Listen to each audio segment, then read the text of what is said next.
My name is Monica and I am a trauma and certified goal coach.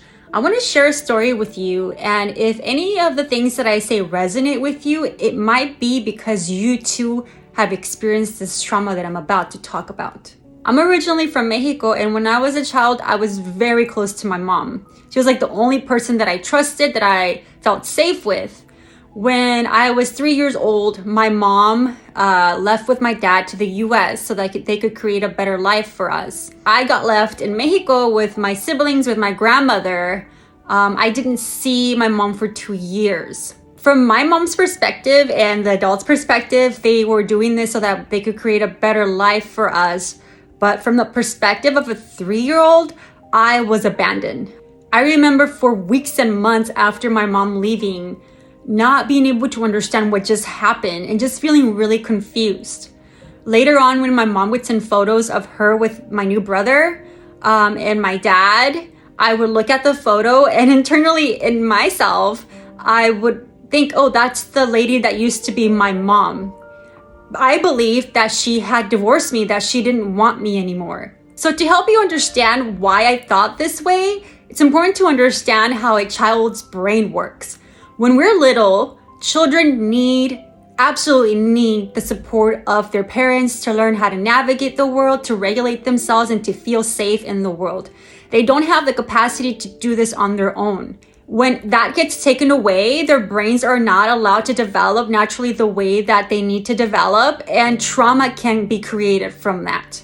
Whether we realize it or not, a child's main objective in life is to feel safe. And so if there's anything in the environment that does not feel safe, it will cause a trauma. When that trauma happens, if the child cannot make sense of what just happened, they will think that event happened because they did something wrong. Because there's no way that they would ever believe that their own parents could cause them any harm. That would cause even more harm. So for me, when my mom left, I thought that she left because there was something wrong with me. And because of that, I felt unlovable. I didn't feel safe in the world. And my self-esteem went to the trash. I didn't even get a chance to develop my self-esteem as a child. When I was 5 years old, that's when I was reunited with my parents. And I remember when I saw my mom, I didn't recognize her. She was the one that kept telling me she was my mom, but for me, I didn't recognize her. And the bond that I had before with her changed. I wasn't able to connect with her the way that I could before, not because I didn't want to, because the trauma made it difficult for me to be close that way with her again. During my childhood, I continued to feel alone. I felt like an orphan. It was really difficult for me to feel a sense of belonging. I was bullied a lot. I just didn't feel good about myself. I started developing depression and anxiety. And when I tried to talk about my own family about these events, I was shamed. And I was told that I should be grateful because my parents did what they did to create a better life for us. When that would happen, I felt like my parents' experience and their feelings were put over mine.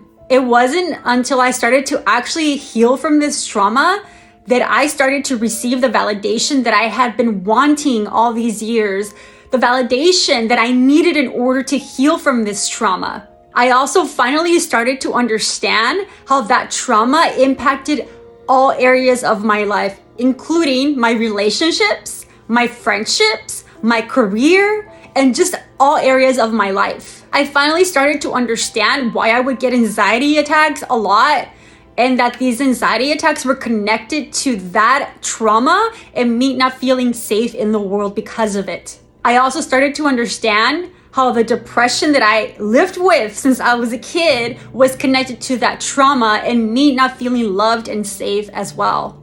Another thing that I learned that really changed my life is why I became a people pleaser, and that me becoming a people pleaser so many years was a protective mechanism that I had built in order to not get reabandoned again.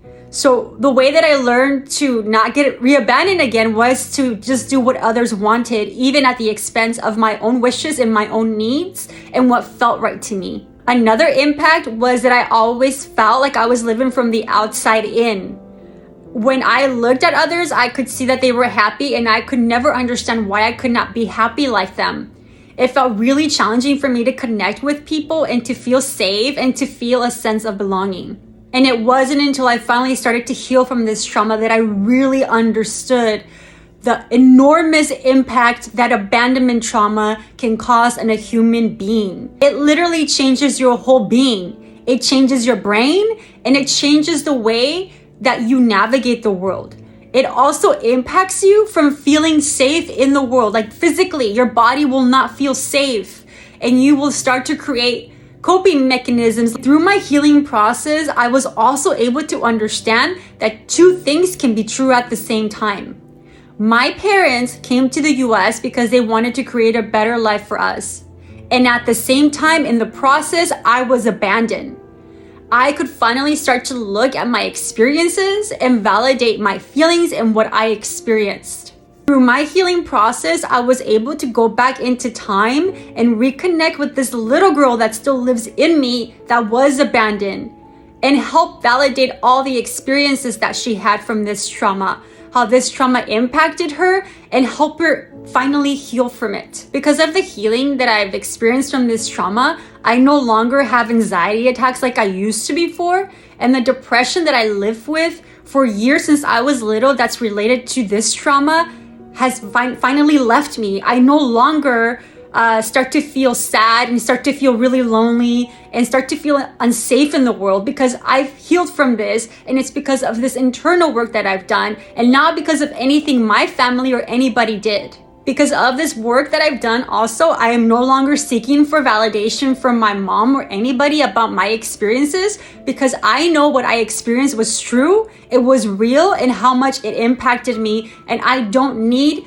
anybody's validation for what I experienced. I've given that to myself. Other impacts from healing this trauma have also been that my self-esteem has increased. I finally was able to create my self-confidence and self-esteem, which is something that, again, I never actually was able to develop as a kid because of this trauma. I also am able to assert myself around others. If somebody's doing something that I don't like, it's easier for me to speak up and let them know that I don't like that. And I no longer get triggered if they get really upset for me for speaking up for myself. And the reason that happens is because I know that I have a right to feel safe in the world. I know I have a right to be treated with dignity and respect. I know I have a right to be valued. I know that I'm valuable, and I know that I'm lovable because God loves me, and nobody can make that untrue. If anything that I shared resonates with you, it is most likely because you too have experienced this trauma, because only those that have experienced this trauma will understand what I'm talking about. I want you to know that you're not alone. Abandonment trauma is something that many of us experience, whether it's physical, emotional, mental, spiritual. Abandonment trauma happens in many different ways, and it does impact us also in many different ways.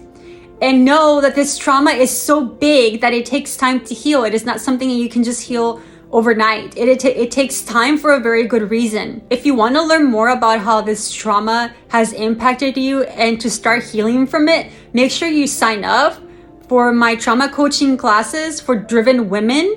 We will start to look at all the different components that I talked about in these classes, and we'll also start to heal from it. And know that healing from this trauma does not have to be something scary or overwhelming. With the modality that I use, and I've used on myself and with my clients, it's actually really gentle and compassionate and respectful. But it's not like other modalities that want you to just go right to it and heal from it. That's not how healing from trauma actually works, and it can actually cause more harm. So if you want to learn how to do that, I will post a link below so you can join my class. We have one happening this month. I hope to see you there.